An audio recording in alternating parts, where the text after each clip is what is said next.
So you've probably seen some videos like this, right, where people are talking about, like, what do they actually do? And they'll say, like, oh, they provision infrastructure, they build pipelines or whatever, right? But, like, what do they actually do? Like, what problems are they solving within the company? What tools are they actually using on a day-to-day basis? And I thought, I've been a cloud consultant engineer now for 2 years. Let me tell you what we do from my perspective in the industry. Now, my name's Luke at Cloud Consultant. And I think Cloud Consultant Engineer can be split up into two portions, right? But they can't be split fully. So you get the consultant part and you get the cloud engineering part. Now they have different skills, but ultimately one lends to the other because you're always working with the client. Now, sometimes, actually, I've worked on one project which wasn't in the cloud, wasn't with a client. But even still, there are people who are kind of like the client, and these can be your product owners or your managers, etc., where you have to liaise with them to kind of figure out what am I cloud engineering. So at the most fundamental point or basis, cloud engineer is someone who engineers things within the cloud. So this can be within Azure, this can be within AWS, it can be within Google, whatever, right? And the consultant part is that you're always looking to solve problems. Often, actually, as well, looking to uncover problems. But this is less so within the cloud engineering space because as a cloud engineer consultant, you're normally solving the problem, not just finding it. So, what tools do you actually use? What do you actually do? Well, I have a couple of examples of things that we do. So, first of all, I'll go over to my GitHub. And within my GitHub, we go to this Intech Azure Quick Start. So this is just a quick start repo that I made within GitHub. Now on here on the left you can see there's an architecture diagram. Now these are very common. You will always be working to build this or to create the stuff that's on it. An architectural diagram is essentially a diagram of the services that you have used or going to use. So you get like diagrams which are like an as is and a to be. As is what's currently there. To be is what are you going to make it like. And that's often if you're going to upgrade something or make it better or move it, right? So it can be a cloud migration. They have something on-prem and you're moving it into the cloud. Or it can just be that they already have stuff in the cloud, but they want it optimized. Maybe they have some resources that they don't need. So this here, you'll always be trying to make one or work from it. Normally, you won't be making it because a solutions architect will be making it. So they'll often do the discovery with a lead engineer. They'll then create a diagram and then you work from that. However, I've had projects where even as a junior, I was brought on and given the reins to go and talk to the client, figure out what they need, and then actually create my own diagrams, then run that diagram by the CSA, which is a cloud solutions architect, and then go ahead and build it and then present that to the director. So it's like you can be chucked in anywhere. It's just all about, problem solving skills really. So from this diagram you'll be building to, you'll either be, say, going to something like here, right? So this is the AWS console. This is the kind of landing page for Amazon Cloud, AWS. And this is the Azure kind of landing page, if you will. And you'll be flicking through here, so like resource groups, and sometimes you'll be trying to find like what stuff are. So say we are migrating Intech from one Azure account to another, right? So you're wanting to go and find all of these resources, and then you maybe want to be open up to see what's in it. So there's a VNet, and then we'll be seeing what the topology is, and we'll scroll and like this is the current topology of it, which is a badge, right? So this, and then you'll be mapping this out, and then that's how you can sometimes like create a diagram, right? Or you'll be making it from that. But if you're going to make it from here, you normally don't go in here and click about to make it. You can sometimes. So I've been on projects where you come on here, click create, blah blah blah blah, and move it. That can sometimes be for a lift and shift migration, which is where within the cloud you want to have a replication of your on-prem, or it can be a replication from another cloud. So say, whatever, you're in AWS or you're in some data center and you want to move it to the cloud, sometimes you'll just lift and shift because you need it out by a certain date and there's a lot of time pressure and they don't care about re-architecting it, blah blah blah. They just want it moved from there to there. And in that instance, sometimes they'll just, for the sake of speed and maybe it's going to just be a temporary solution, They just go in and click, click, click to make the stuff. But still, it's not that fast here. It's still a bit of a nuisance. So anyway, you can be doing that in here or here. Generally, AWS or Amazon. So once you've been doing this, you then often come across some Terraform code. So not only will you be clicking stuff, but you could be writing some Terraform. Here's an example of like a Terraform repo, which is a repository within GitHub. Now, here's where you'll create your Terraform code. You will often, as an engineer, not be creating stuff from scratch. So it's kind of like when I was at uni, I used to create Java files all the time, right? Because that's our main language we had learned was Java. So I would always forget how to make a Java file and how to start it. So it's like Java static void main args, something like that, right? But I'd always forget because I would never be making files from scratch, which is something you'll notice when you're in industry. Is you're never really making stuff from scratch. You're always just picking up what someone else has already started or what someone else has already decided to do. So you probably won't have to be creating these from scratch. It will be interacting with existing infrastructure, existing code bases. So for that, you need to learn GitHub and commits. You then have to learn how to branch off, how to merge. Rebase is a good one. But I'm going to make another video about the stuff you need to know in Git. Comment below if you want to know more about it. But I'm thinking of what's actually used in the industry is probably a good thing to talk about. But it won't always be in GitHub, it will be in other repos. For example, here Azure DevOps, which we'll go into in a minute, and here you have Azure repos, which is the exact same thing. So you'll be working with Terraform files, changing them, etc.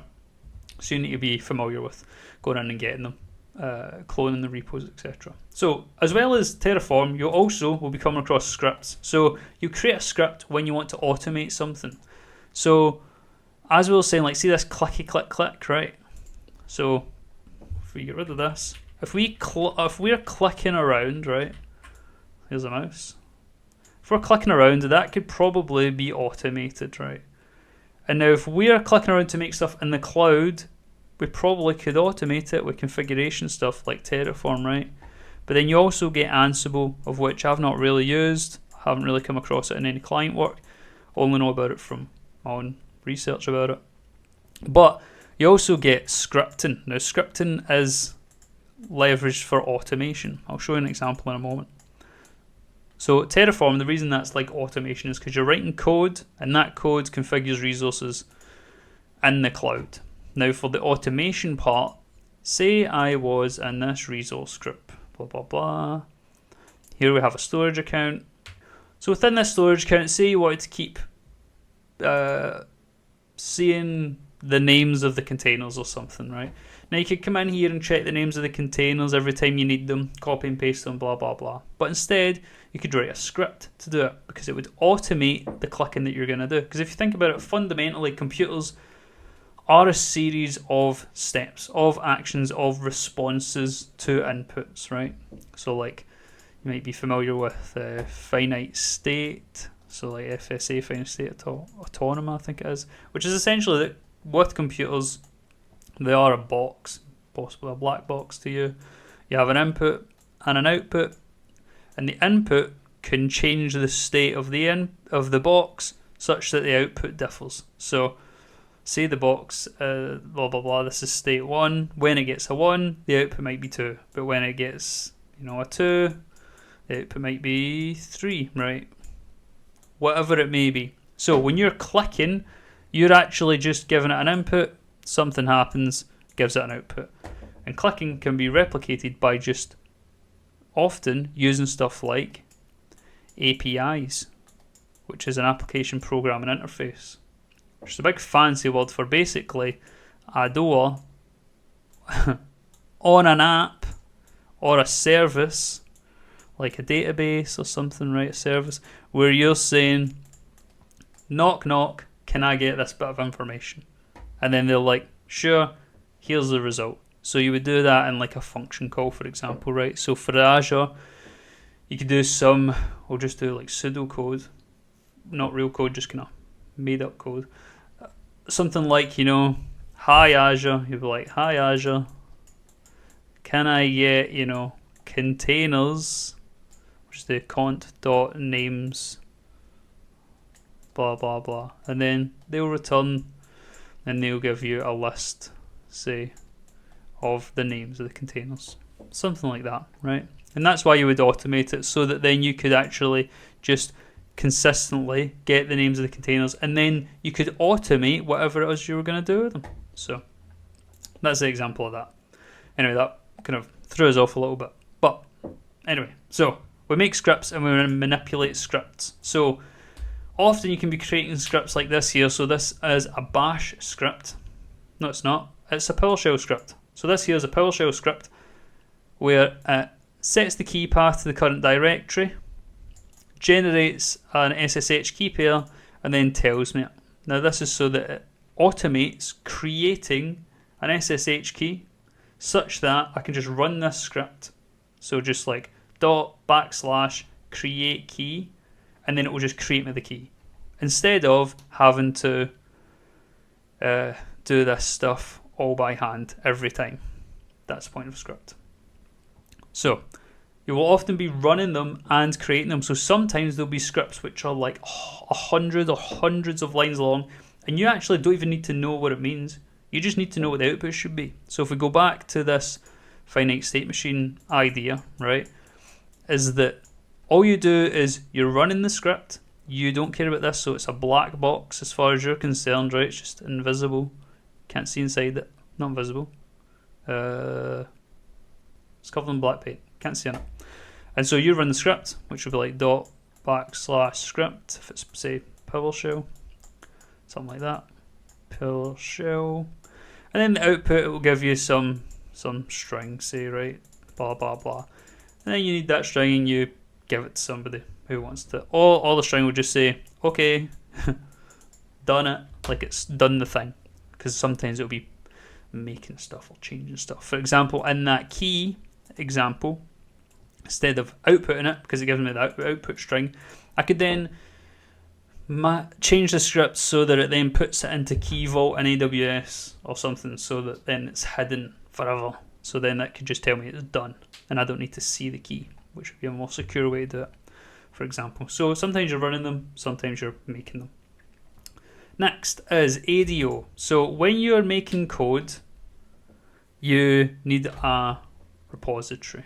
So we'll go back here. So when we're writing code, you get a repository. Now, when you're writing code in the real world, you also have a pipeline, which is essentially a series of steps which your code goes through to ensure it's right and then run it. Now, the code from your repo goes through the pipeline. But how do you get the code? Well, you write the code based on tickets. So you have tickets, and you will pick up a ticket, you will write the code, you'll push it to the repo, it'll go through the pipeline, and then normally at the end of the pipeline it will say yes or no, like it worked or it didn't. And then you'll get somebody to approve it, so someone else, some guy, goes yes or no, and if it's a yes, it often gets merged back into the repo, or it does get merged back into the repo, and then we can start the whole process over again by picking up another ticket. Now that's the happy path, which is the path we would hope for. However, in reality, oftentimes people can have, 2, 3, 4. I've seen people with like 10 tickets at a time, which is super bad practice. The only reason you would ever have more than one ticket is when one is blocked, meaning you're waiting on information or you're waiting on a specific time to do it. So say you're running code and this code can only be run on a Tuesday at 4 p.m. because that's the only time it doesn't have users for whatever reason. Maybe you're working with a team in a different time zone. Well, then that ticket is blocked until Tuesday at 4. But say you had to do work to create it, then run it. Well, it's now blocked, so go pick up another ticket.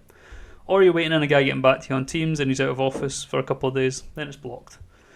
So anyway, let's go to ADO. So ADO, Azure DevOps, I have a video on how to create a pipeline, an Azure DevOps pipeline for Terraform.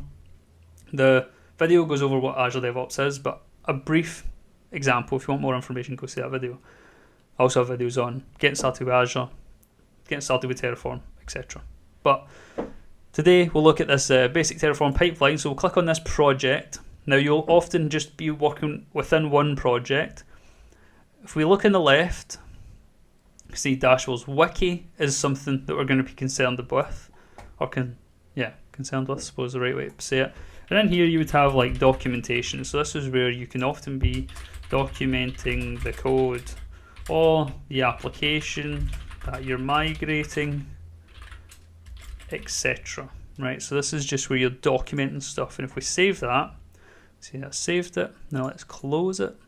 And then it comes in this format. And then within here you can add subpages. So subdoc. This is for app 1, say, right? And then we save that. And so let's close it. And then within here, you can see now that this is building out a wiki, which is essentially just a space for documentation. And you'll often be referencing this to find stuff out. One thing, which is annoying, is here, you can only ever search for titles, but I can see now there's a new thing. I've never seen this before. This wasn't when I was at work yesterday. But instant search. So normally the problem is you couldn't search for app 1. Like here you go app 1. Can't see it, which is a nightmare. We can write it up here now. Apparently, well, apparently not. So anyway, wiki, documentation. Next up, boards. This is what I was talking about. This is enables Scrum, Agile methodologies, blah, blah, blah. So it's essentially a Kanban board, which if you don't know what a Kanban board is, I'll show you a populated example. So this here is, you have these stages and you're almost always working from a board, even if you're not doing true Agile or Scrum, which true Agile and Scrum, they have built into this idea of, I'll show you here. So you have a stand-up, which is like 10 minutes in the morning. Supposed to be. It always ends up being like 30. And this is just you saying what you've been up to yesterday maybe, or what you're going to do today, any blockers you have. Basically a way for everyone in the team to come together to talk about what they've done, what they're going to do, and any blockers they have. So then other people can help. Additionally, you will have a backlog refinement session where you'll go through, if we go back to this Kanban board, this here on the far left, the backlog. This is the backlog of things to do. So we join a project, there'll maybe be a bunch of these, or maybe you'll be creating these tickets, which is another thing you can be doing. So this will be based on the structure of the kind of boarding system you're using. So like, for instance, you'll have an epic, which would be like, say, I don't know, making a feature or something, right? So I think it's epic feature task. We'll go and look at it in a minute in ADO, but it's something like that is the kind of hierarchy. So the task would be, you know, create a script to automate something. And this will be the ticket that you're actually picking up. And it'll be part of a feature, which could be, you know, I don't know, we'll just call it feature 1, something. But then the epic, there would be like one epic, or there's just a few epics, because they're the overarching big thing that you're doing. And then a feature is like another chunk. So like this would be the epic, and epics are made up of features, and features are made up of the tasks that it takes. And they can get subtasks as well, but they're a bit annoying, because then they sometimes show up as the same ticket multiple times on the board. So anyway, backlog refinement is you're basically going through that backlog, creating the tickets that you need, and checking if they look good. Maybe scoring them with points. So like you do a pointing system based on how complex it is, not on how long it's going to take. Because some things are really complex but not very long. But things that are not very long but really complex are actually really mentally taxing, and that's why they do that system, I'm sure. So anyway, get this backlog and you refine the backlog. And then at the end of each sprint, which is like maybe a 2-week chunk, say, where you... So this stand-up is daily. You won't be able to see that because my mug will be there. This is daily. The backlog refinement would normally be, say, monthly. And then the sprint would be like semi-monthly, not bi-monthly. Bi-monthly would be every 2 months. So anyway, we have that, and then at the end as well, obviously you're going to then have, after your backlog refinement, you've done the sprint, You can then have sprint reviews, which could be every duration of the sprint. So a sprint review would be to see how well you've done. Let's say that would be semi-monthly too. And so a sprint would just be a chunk of time where you're going to set up like, this is what we're going to do. I suppose in this example actually, let me change that. This would probably be semi-monthly in this example, but not necessarily. So anyway, the point here is that you'd have a stand-up, you create a backlog, you refine it, you then go through a chunk of them which you would estimate based on your backlog refinement. So you would say that, you know, based on the, I guess, burn through chart, we normally complete 100 points every 2 weeks.